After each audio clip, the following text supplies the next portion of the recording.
दोस्तों, हम सब जानते हैं कि हर चीज के फायदे भी होते हैं और साथ ही साथ उसके कुछ नुकसानात भी होते हैं।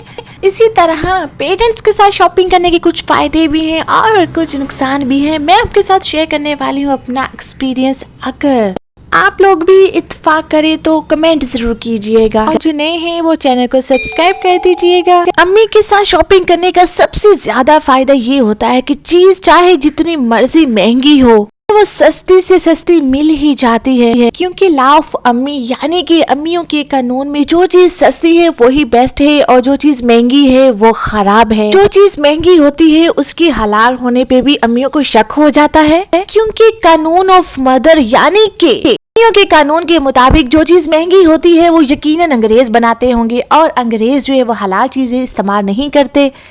तो जनाब इस कंसेप्ट के हिसाब से कोई भी महंगी चीज लेने से मुझे मना कर दिया जाता था और कहा जाता था हर वो चीज बेस्ट है जो कि सस्ती है क्योंकि वो मुनासिब प्राइस में है। इसकी एग्जाम्पल मुझे कुछ यूं दी जाती थी, चीजें इसलिए सस्ती मिल जाती हैं क्योंकि उनको सेल करने के लिए बड़ी बड़ी दुकानों में नहीं रखना पड़ता, इसलिए उसको बेचने के लिए ना किसी लाइट की जरूरत है, ना किसी डेकोरेशन की और ना ही किसी बंदे की। चाहे वो चीज रोड पे पड़ी पड़ी मिट्टी से भर जाए या फिर उसकी शक्ल ही बिगड़ जाए, लेकिन अम्मी का कानून यही कहता था कि यही चीज बेस्ट है क्योंकि ये सस्ती है।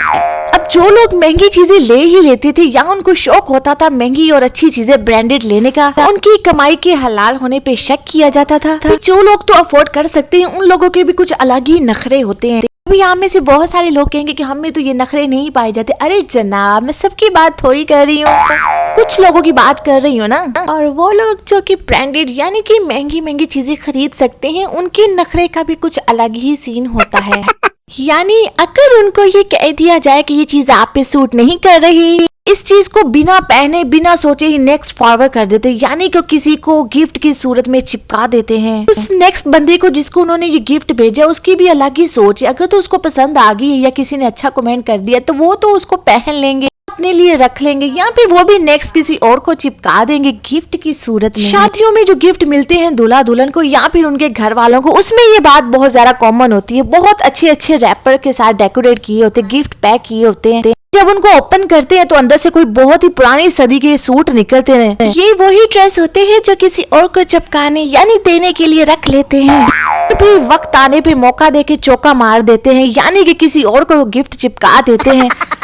ये सूट अगले बंदे को पसंद आए या ना आए ये आपका मसला थोड़ी है, ये तो बेचारे उस बंदे का मसला बन जाता है जिसको आपने ये चिपका दिए यानी कि दे दिए हैं। इसलिए लोग भी बहुत तेज होते हैं, अगर उनको भी पसंद ना आए तो वो भी नेक्स्ट किसी और को चिपकाने के लिए यानी कि देने के लिए रख लेते हैं।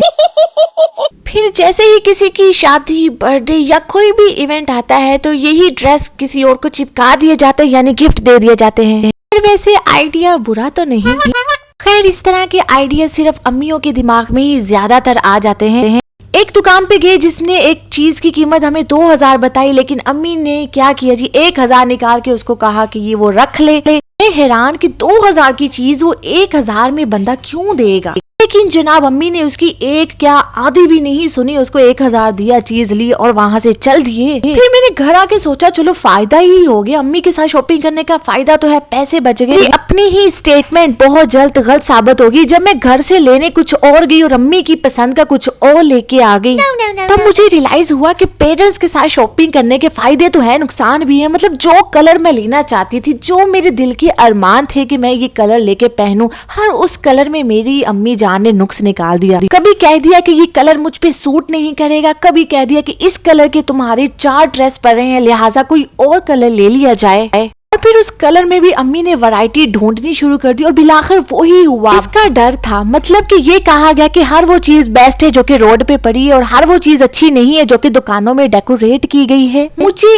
ऊंची हील पहनने से इसलिए मना किया गया कि बुढ़ापे में जाके कमर दर्द का बायस बन सकता है। फैंसी शूज लेने लगी तो कहा गया कि ये पानी में थोड़ा सा भी पहन लिया तो ये खराब हो जाएगा, लिहाजा फिर ब्लैक कलर का शूज ले दिया गया। और साथ में ये कहा गया कि ये तुम्हारे स्कूल में पहनने की भी काम आ जाएगा और हर फंक्शन पे भी पहना जा सकता है। आर्टिफिशियल ज्वेलरी खरीदने लगी तो अम्मी जान ने कहा इतनी महंगी है, इससे अच्छा गोल्ड की ज्वेलरी बना ली जाए। गोल्ड की ज्वेलरी खरीदने की तो अम्मी जान ने कहा कि वो तो शादीशुदा पहनते हैं और वैसे भी बच्ची हो घुमा दोगी। हैंडबैग की शॉप पे गए तो कहा गया जो मेरे घर में पुराने हैंडबैग पड़े हैं पहले उन्हीं को इस्तेमाल करो, क्योंकि वो अच्छे और मजबूत बने हुए हैं। टॉयज की दुकान पे गए तो कहा जाता है कि जो घर में इतने जरा टॉयज पड़े हैं पहले उनसे तो खेल लो। खैर पूरा दिन शॉपिंग करने के बाद क्या मिला, ब्लैक कलर का शूज, रेड कलर का सूट जिसपे कोई बहुत ही अजीब सा प्रिंट बना हुआ था। और टॉयज भी वो मिले जो कि इतने नाजुक और खौफनाक, जिनके साथ खेलने तो क्या उनको तो देख के भी डर लगता हो। अगर फादर के साथ चले जाएं तो जनाब वो एक ही दुकान पे ले जाते हैं और कहा जाता है कि जो यहाँ पे है जैसा है वही ले लो, अगर जगह जगह मार्केट में घूमना है तो अपनी अम्मी के साथ आना। इस तरह के मसाइल से दो चार होना पड़ता है। यकीनन आप में से भी बहुत से लोग इस बात से एग्री करेंगे, इसलिए कमेंट में जरूर बताइएगा। मज़ीद ऐसी वीडियो के लिए चैनल को सब्सक्राइब कर लीजिएगा। नेक्स्ट वीडियो तक अल्लाह हाफिज।